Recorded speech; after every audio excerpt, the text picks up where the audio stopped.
केजरीवाल, उनकी गिरफ्तारी, उसके पश्चात ईडी में उनकी कस्टडी 28 मार्च तक, इस पूरे विषय को लेकर अरविंद केजरीवाल ने दिल्ली हाईकोर्ट में अपील किया था। उन्होंने अपील किया था कि उनकी गिरफ्तारी गैर कानूनी है, उनकी गिरफ्तारी इलीगल है और जो ईडी में उनको कस्टडी दिया गया है 28 मार्च तक के लिए, वह भी इलीगल है और उनको तुरंत से तुरंत राहत दिया जाए दिल्ली हाईकोर्ट द्वारा। दिल्ली हाईकोर्ट ने तुरंत सुनवाई पे मना कर दिया है, किसी प्रकार का स्टे नहीं लगाया, किसी प्रकार से सुनवाई नहीं हुई। ये दिखाता है कि बार बार जो अरविंद केजरीवाल जी के अंदर एक सेंस ऑफ एंटाइटलमेंट है कि मैं भ्रष्टाचार भी करूंगा और मैं कानून का सामना नहीं करूंगा, इसका पर्दाफाश हुआ है।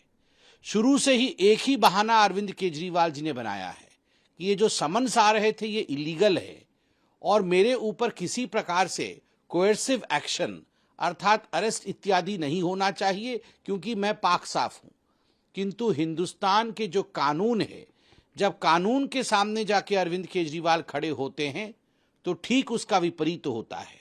कागजात देखने के पश्चात, सबूतों को देखने के पश्चात कानून का हर पक्ष, चाहे वो लोअर कोर्ट हो चाहे वो हायर कोर्ट हो, सभी का ये मानना है कि जो हुआ है वो न्यायोचित हुआ है।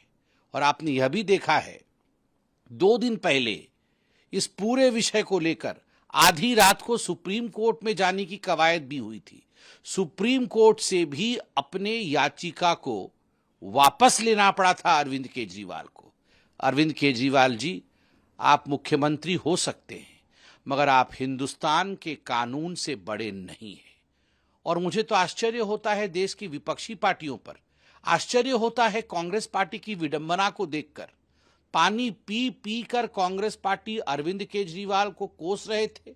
शराब घोटाले के तथ्यों को लेकर के, उसके फैक्ट्स को लेकर के प्रेस कॉन्फ्रेंस कर रहे थे और आज वो कह रहे हैं कि अरविंद केजरीवाल जी के साथ जो हुआ वो गलत हुआ।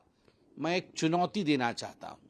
ये चुनौती है सोनिया गांधी जी के लिए, ये चुनौती है मल्लिकार्जुन जी के लिए, ये चुनौती है राहुल गांधी जी के लिए और ये चुनौती है तमाम कांग्रेस के दिग्गज नेताओं के लिए कि आप एक बार कैमरे में आज प्रेस कॉन्फ्रेंस करके कहिए कि हमारे नेता अरविंद केजरीवाल कट्टर ईमानदार है। आप दिल पर हाथ रख के कहिए कि अरविंद केजरीवाल जी ने शराब नीति में, शराब पॉलिसी बनाने में कोई घोटाला नहीं किया।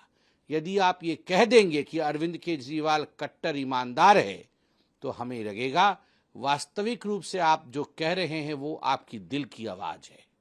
मगर संजय निरुपम ने भी कल ट्वीट किया है अपनी दिल की आवाज। आप लोगों के दिल में आवाज कुछ और है और सत्ता पाने की चाहत में जुबां पे आवाज कुछ और है। मैं आशा करता हूं कि जो इंडी घमंडिया अलायंस है कहीं न कहीं इस चुनौती को स्वीकार करेगी और इस पर आगे बढ़ेगी।